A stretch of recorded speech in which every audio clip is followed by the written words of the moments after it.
سلام حالتون چطوره؟ هاي الكلمات أكيد تفيدك بالمستشفى. خلنا نحفظهن سوية.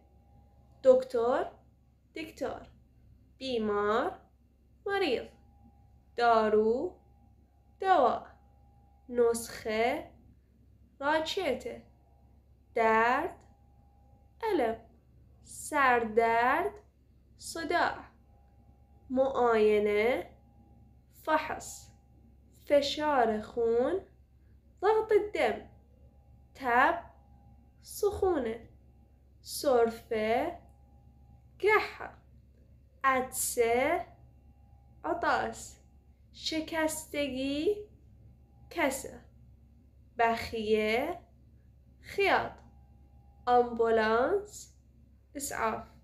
بالنهاية أصدقائي، أتمنى لكم الصحة والعافية والنشاط.